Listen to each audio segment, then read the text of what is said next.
boundary box while in prefab edit mode is now possible, and it supports offset meshes. So, you can truly create any prefab you want. This is perfect for maintaining a modular workflow. The blocks list has been updated to include 47 unique custom blocks. This is much more useful than the previous blocks list that only contained different sized cubes.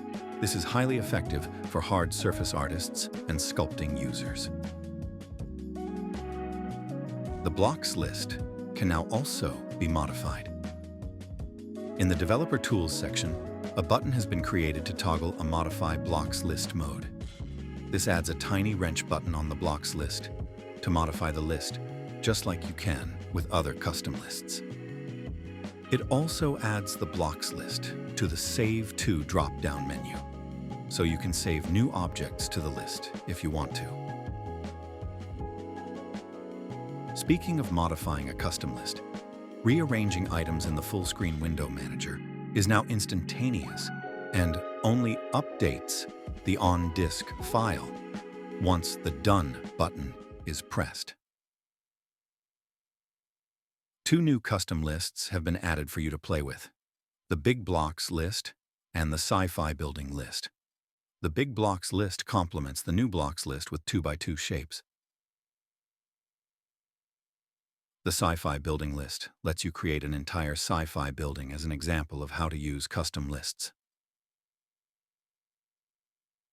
A new Make Solid category now exists that lets you turn any collection of snapping objects from the scene into a solid, watertight object, perfect for creating a low-poly mesh. There are 2 methods to make an object solid: join and merge, and Boolean union. Join and merge will join the objects, merge the closest verts, and delete any interior faces. This is intended for objects that line up perfectly. The Boolean union method is intended for objects that do not line up perfectly. This behaves how Booleans usually do. You usually have to clean up any stray vertices, edges, and faces, depending on the geometry, but it does its job pretty well. I am also very happy to report that correct shading for custom lists is now supported across all versions of Blender 3.3+. Previously, we were using an automatic Shade Auto Smooth function that switched between either Shade Smooth or Shade Auto Smooth. But now, the correct shading is saved to disk along with the object, so you will get perfect shading every time, exactly as you saved it. This was a huge feature that took a lot of time to implement. So, I hope you like it. Last but not least, a host of bug fixes have been implemented.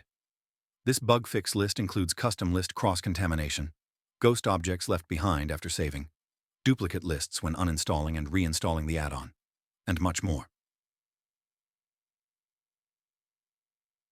Version 1.7 is more stable and more fun to use than ever. Now, the add-on is featured on the Superhive Market. I will post a link in the description below. I really hope you consider purchasing. The add-on has never been more functional and usable for hard surface artists and sculptors. The possibilities are endless. Happy snapping.